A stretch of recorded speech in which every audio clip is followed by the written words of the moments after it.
You have found yourself on another episode of Locked on Bulls. On today's episode, me and Pat are going to talk about Sam Smith saying that some Bulls execs may be over the core. What does that mean? What can the Chicago Bulls also learn from the Miami Heat? And is Emoni Banks worth the risk in the draft? We're going to get into all that and more on today's Locked on Bulls.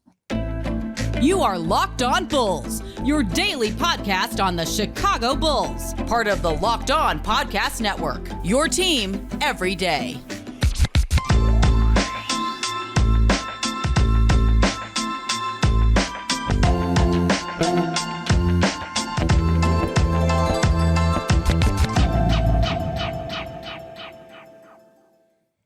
Thank you for tuning in to Locked on Bulls, member of the Locked on Podcast Network, where it's your team every day. Locked on Bulls is free and available every day on every podcasting platform as well as YouTube, so make sure you go check it out there.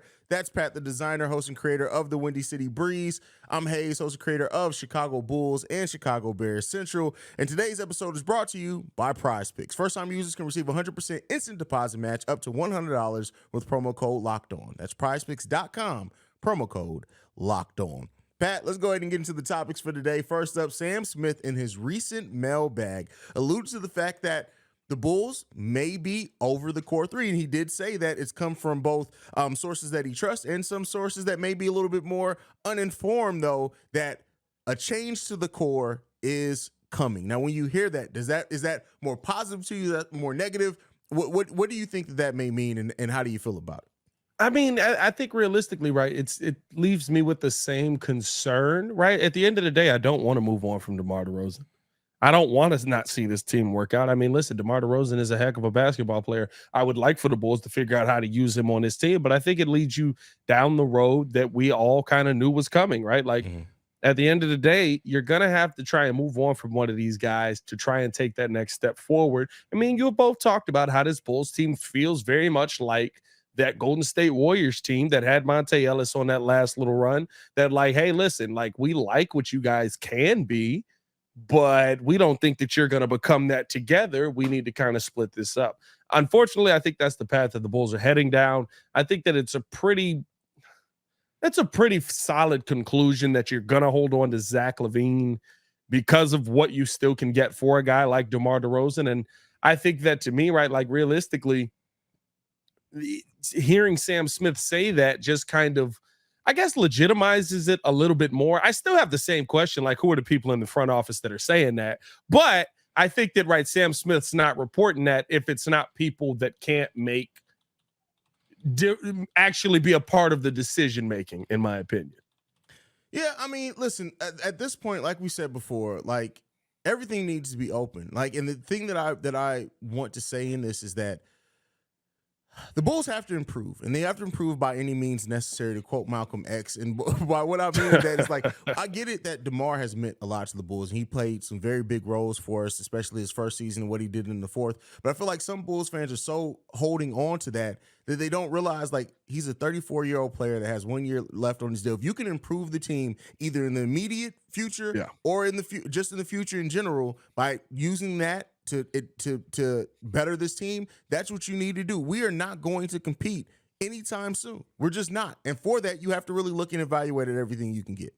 But see, I don't agree with we're not going to compete. I do agree that we're probably further away from competing for a championship. Well, that's what I mean by compete. Yeah, we're not going to compete for a championship. But the thing is, right, like, you should be able to keep competing. You should be able to remain competitive. And like I told y'all before, right, like, this is how AK is going to build this team. This is why the Chicago Bulls are always, we're going to have this same conversation probably every offseason until either Zach LaVine becomes the superstar that AK once believed that he could, or we find the next superstar, whether Patrick Williams turns into the Magic Man who does like the Invisible Man impersonation, where all of a sudden, right, he's just in that mud. Hey, I'm back. You know what I mean? Like, wait a minute, where was this guy the entire time? I don't know if that's going to happen. But I think that realistically, where this Bulls team is now, there are assets that you can move that can bring you something back. There are assets that you can move in a sign and trade deal that can bring you possibly some draft capital back at a minimum, even second round draft capital at this point. Especially now seeing, because I believe we also forfeit our 2025 pick to the Spurs if it lands in the top 10 next year, right? Yeah, I believe that. Well, Or 2025. Yeah, 2025. Yeah. So maybe able to replace some of the draft capital that you've lost as a part of that as well, right? So there's a lot that the Bulls have to try and do here at once to remain in the competitive space. Because at the end of the day, this is what I'll say.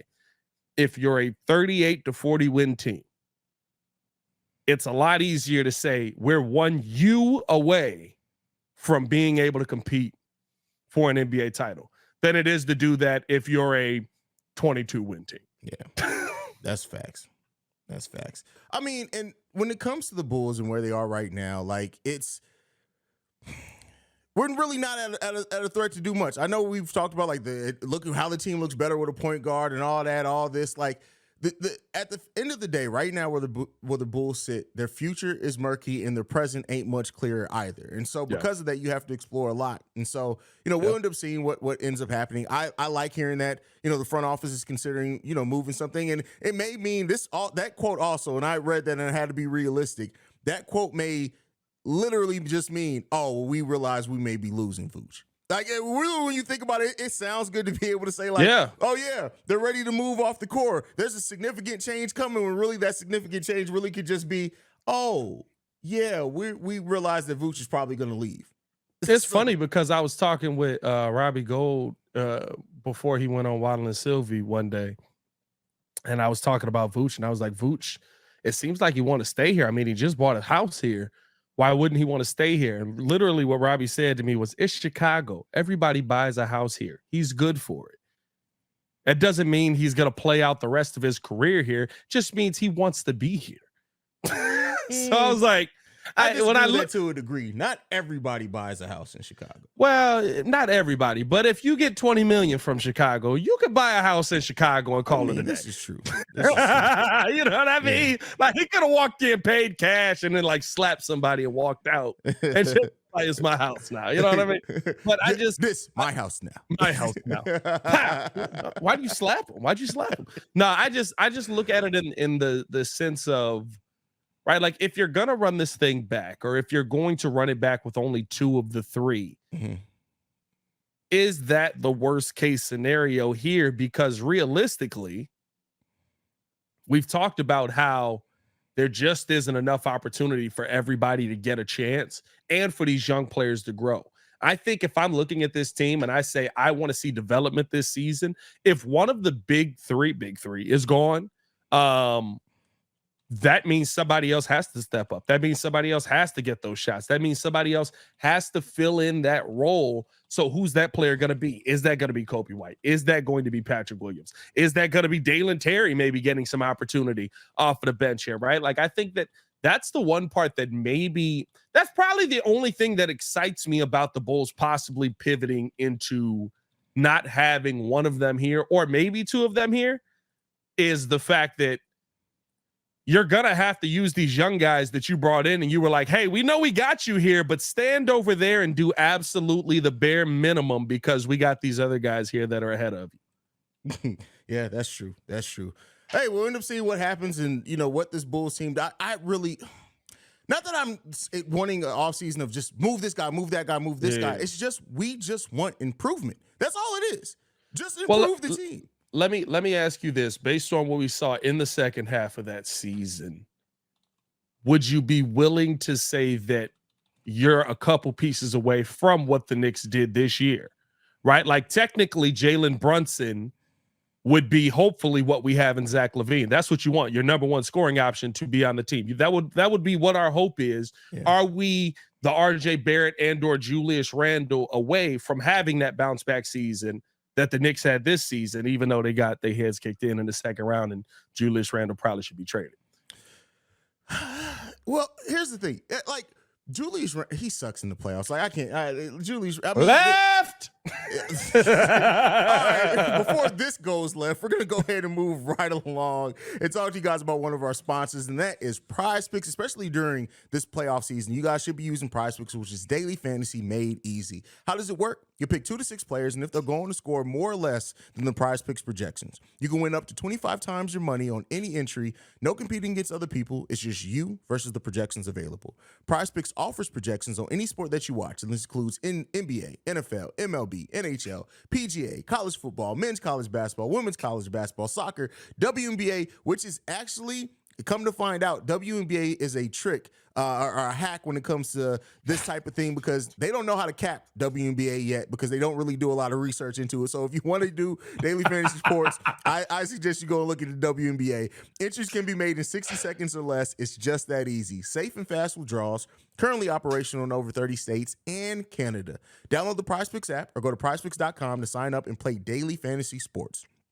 First-time users can receive 100% instant deposit match up to $100 with promo code Locked On. If you deposit 100, PrizePicks will give you 100. If you deposit 50, PrizePicks will give you 50. Don't forget to enter promo code Locked On at sign up for instant deposit match up to $100. All right, everydayers. Make sure you guys can go in and check it out.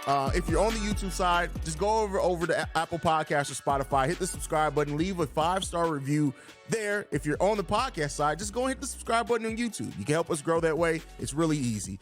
All right, Pat, let's go ahead and get into it. Talk about really easy. I wish it was that easy for the Bulls, but we're going to ask the question, what can the Bulls learn from the Miami Heat? This is what every team should learn. Leadership and mentality will take you further than pure talent. There are a lot of talented players in this NBA. I want the most talented players on my team. But more times than not in the NBA, we find guys who, are they the most talented guys on some of these championship teams? They do something well, right? They make certain plays well. They do big things well. But to me, and not to say the Miami Heat are a championship team yet, but the fact that they're competing here, when I look at their team and I see Jimmy Butler and 7 undrafted players that are, right, like they're only running 8 deep. It's like, bam, Jimmy, undrafted. They're only running 8 deep in the playoffs. When I see that, the first thing that I ask myself is, okay, how are they doing this? The leadership is in place, not just from the coaching standpoint, but from the standpoint of the star player or the number one player being the person that's looking at everybody else in the room and saying, hey, if y'all don't work, I might punch you in your face. And I know we live in a world where, oh my goodness, we shouldn't come to this. This isn't the way that you should lead. Man, whatever.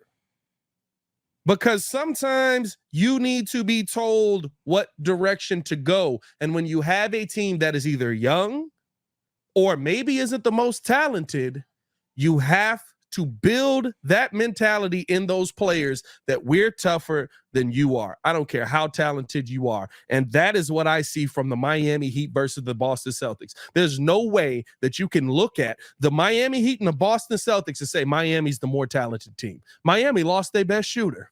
Jimmy Butler wasn't even their best shooter. Hey,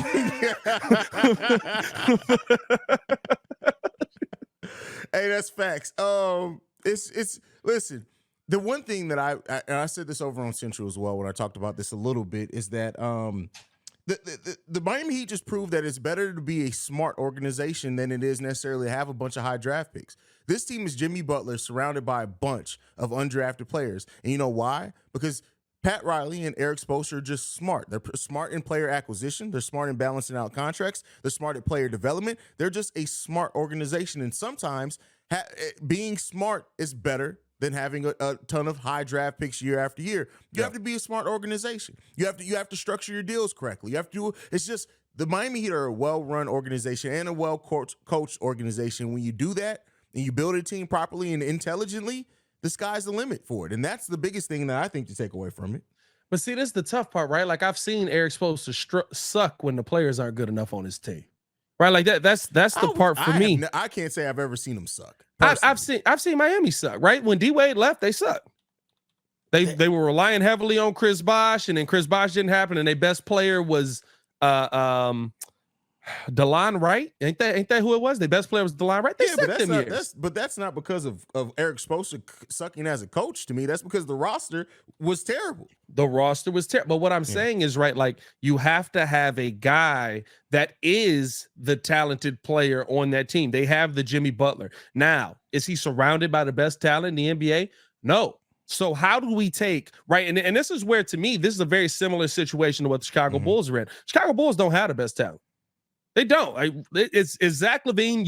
We could say he's upper echelon, top 50 in the NBA talent. We could say DeMar DeRozan is top 50. We could say Vooch is top. He might be right at 50, basically. I think that's how they ranked him this year. But Vooch might be leaving. So now you're talking about maybe a team that has just Zach or DeMar. Okay, we've got these two players that are at the top of our team. That's Bam and Jimmy. What are you doing with the rest of these guys? Kobe White, where's he ranked? Probably top 150 players in the NBA. Patrick Williams, top 250, right? Like, as you start to go down the list, I see a bunch of dudes who, they high in draft capital, but they're not that guy. So how do we get them to the next level? You got to change the mentality. You want to know what I see different about Gabe Vincent? That this man really think he can stop anybody standing in front of him. And he's going to come down on the other end and take the best three that he can give him. That's just being mentally strong at this point. Because Gabe Vincent ain't better than Jason Tatum. Well, the thing is, too, though, is that's also empowered by coaching trusting you. Like, it's easier as a player when your coach uses you correctly, right, and puts you in situations to where you feel more confident to play above what people may look at you on. And that's where, and like, even I just went and looked that up. Even the season, like you said, after Dwayne Wade lost, guess how many wins the Miami Heat had that season? Probably 30, 32. 41 wins. They were a 500 team. Ooh. Yes. That's what I'm saying. So, like, 41 wins. Well, I mean, listen, we got 40. That's why we right there. That still sucks. But we have way better talent. We don't feel good about our 40. We have way better talent than that team. Like, that's the thing, though. Like, facts. So it's just like and it was a different NBA then too. What you mean, man? Norris Cole was cooking out. No, I'm just playing. But even to that point, right? To your point on that, a coach having trust in you. Spo didn't trust Duncan Robinson. Spo didn't want to put Duncan Robinson back out there. Spo went through 3 different people before he finally was like, Duncan, get in the game. Yeah, but he allowed him to earn that trust, though, because when Duncan did get in there and perform, he started using him more often. But here's the thing. Duncan lost that trust. Jimmy Butler has to be the one on the court like Duncan, because when he first got in there, Duncan was pump faking like a mug. Jimmy got in it, take the shot. Yeah, I mean, having a player on the court. So you gotta. That's what I'm saying. You have to have that. You have to have that progression, right? Like, Billy's definitely not Spo. We'll never say that. But I don't think he's the worst coach in the NBA either, like many people are trying to paint him as. Oh, yeah. I mean, me and you have been very big all the time. Like, and people hate it to hear it. Like, Billy Donovan is not a horrible basketball coach. He's not. But there was nobody on the team that was willing to stand up to anybody on this team until Patrick Beverly got here that said, why you not guarding the corner?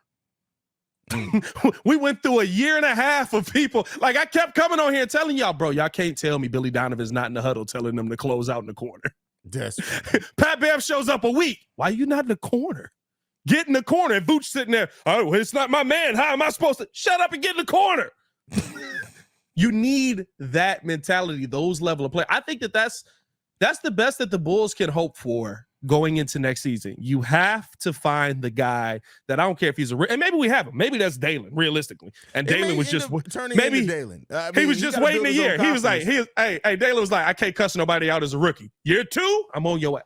Well, I mean, first you got to get in the game, right? You got to be in the game before you can cuss people out. But once you get in the game and you play well, Dalen's going to be on people's.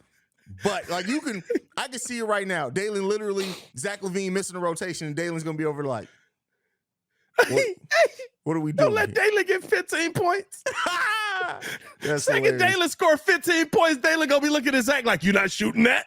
Yeah. What are we doing? Hilarious, bro. Hilarious, man. That's crazy. But hey, I mean, at the end of the day, we're still developing as a team. Let's hope that we continue to grow, and we need a leader. I mean, that's what we've talked about. Like, and that's regardless the problem. We need a leadership. That's the biggest problem. We have no leadership on this team. We found, me and you both said that you shouldn't be looking for leadership from the damn the buyout market, but we found it. And now that person wants $15 million a year, so we're gonna have to find it again. Here's the tough part, right? Realistically, you might be in a position where you have to pay Pat Bev not 15, but maybe 8 to 10, just because of the lack of leadership that this team has. Yeah. You really might be in that position. And the thing about that is, right, that shows you the importance of having a leader. Look how the Bulls played when they had somebody that was going to get in their face. Yeah. Look how the Miami Heat have played. Miami Heat weren't good all season. They were a middling team, but look how the Miami Heat played when Jimmy Butler turned it up and he was like, "Y'all coming with me?" Yeah. That's what you need. Absolutely. Well, in talking about needs, right? One of the ways that you feel your needs is the NBA draft. And so the Chicago Bulls seem to be poised to maybe trade into the draft. Now, it's not, I'm telling you right now, the dreams of the third, number 10, listen, let all that go. More than likely, the Bulls are going to be getting the New York Knicks 23rd pick from the Portland Trail Blazers to remove protection. That's the most likely scenario. And that may not even necessarily happen, but there is a player out there who has a pending gun charge and some issues that have completely dropped him. Some people think that he may not even be drafted, but guy has talent, and that is Emoni Bates. So I'm going to ask you this question. Is Emoni Bates talent for a team that needs, he can be a wing, he can be a power forward, for a team that needs an influx of cheap talent, do you think that Emoni Bates is worth the risk for the Chicago Bulls? Yes, always. Here's the thing that you'll never hear me pretend to have in these conversations. This upstanding belief that I can't let this guy on my team because he's got issues with this. So then you want Dylan Brooks then? Dylan Brooks ain't that good. I know. I'm just that's the thing, right? You got to be talented. I don't care. And here's the reason why. Don't get mad at me. Get mad at the owners of your team. Get mad at the GMs of your team, because at the end of the day, Ja Morant will again be in a Grizzlies jersey. I guarantee you can bet on that. Take that to PrizePicks, wherever you want to do it. He just won't. Talent. He may be suspended half the season. Maybe suspended half the year. But here's the thing. Talent trumps everything. And when I say everything, barring something insane, we've seen people that literally have been associated or charged with, like Miles Bridges, serious coming crimes. back to the NFL this year. Miles Bridges will be back NFL, the NBA this year. NBA. He will be like back. Legit serious crimes. Yeah. But because of their talent, they continue to play. And so the gun charge, everything that is going on with Emoni Bates, that doesn't concern me. I think the real question you have to ask yourself is he talented enough for you to remove the protection on the Portland pick? That's the real question that I think we need to be looking at here, because realistically, if you get 64 people, or you get 32 teams, 64 people to look at this guy twice and say, we don't want to deal with it, it would be a miracle to me. But if you feel like that's going to happen, can you take the chance of removing the protections because of how much it does hamstring the New York Knicks? And then on top of that, if you get this guy at 23, are you going to play him? Yeah. Dalen went 18th. Well, that's the thing. He is raw, and I can absolutely see them not necessarily playing him the first year, because that's Bulls. It is what it is. But I will say this, even if you want him to spend a year down in the G League or whatever to rehab him, get him focused, whatever you want to do, he needs to put on weight, because the dude's 190 at 6'9". He needs to put on some weight. But the key thing is like, do you really see? Because listen, the dude can flat out score. He can flat out pass. He has modern day small forward written all over him. But if you really do think that those draft concerns aren't necessarily as serious, if he's there at 23 and you take him, I'm not necessarily mad at it. I'm not mad at it. Here's what I've literally looked at when I've seen Emoni Bates. He looks like tall if Ja Morant was tall. And that's not right, the comparison with everything of the charges and all that. Like, he looks like if Ja Morant wasn't 6'1", 6'2". If that, I feel like we give him 6'1", 6'2" to make him feel good. Emoni Bates is 6'9". Huh? Like, that's how Emoni Bates attacks the bucket. His weight, like, I get the weight argument. He's got to put on some weight, different things like that, but he's fearless. Oh, yeah. He's not worried about I'm 190. He's worried about, are you going to get this 190 on your head top when I'm going to the bucket? Yeah. And that, to me, is something that I think the Chicago Bulls kind of have in Zach, but you need somebody who can, I think, be the primary ball handler. And I think Emoni Bates can turn himself into that. And for me, I'd be willing to remove the protections on the pick if I can get the 23 pick from Portland in that situation. Now, if we do that, the one question that I would have to ask, and I haven't gone in depth in the draft breakdown with a lot of these guys, is there a big man out there that is going to be available who we think is the next Walker Kessler that we thought the Bulls should have taken last year? I mean, so if the Bulls do get that, right, let's say they get 23, there are some prospects around there. Not really any big. I mean, the closest big man to that, I guess, would be Gigi Jackson, who's 6'9". But again, he's more of a power forward. You got Chris Murray there as well. There's not really very many center prospects that I like. There's an international player named James Nagy, but I haven't done much research on him. He looks like he's 6'10", 225, but there's not a lot of center prospects out there in this draft. So it doesn't seem like there's going to be a Walker Kessler type in this draft. I don't know, man. Like I would take the chance if I feel like, and I guess the thing is too, right? Do you feel like Emoni Banks is going to actually fall that far? Bro, it's like most mocks that I saw him have him either not drafted or dead last in the second round. So like, and that even could still be a reach potentially. And it sucks because the Bulls would have had the 57th overall pick, but we forfeited it because of the Lonzo Ball situation. Then we could have had 2 second-round picks in this draft. The other one goes to the Washington Wizards. That would have been 42. But even then, right, then that's if you feel like he's going to fall that far in that situation, buy a pick. That could be. Being the Chicago Bulls, we know about selling second-round draft picks. Buy a pick. Yeah. Buy a pick in the second round. If you feel like he's going to fall that far, go get him. Don't sit there and waste the draft capital. Don't sit there and waste, right? Like I know the Portland pick is just burning a hole in Bulls fans' pockets. Yeah. We hate that it's here because of the protections on it. We'll see, man. Hey, let's see. I mean, if the Bulls do get into this draft, you can do a lot worse than Emoni Bates. And not to say that they're going to get a prospect that can contribute day one like a Walker Kessler, but again, like we said before, if you can do anything that you feel drastically helps you in the future, you do it. So we'll see what happens with that. We'll see what ends up being going on with that one, man. Well, I hope. I don't know. I hope that they trade back into the draft? I don't know what I hope anymore. I don't have hope.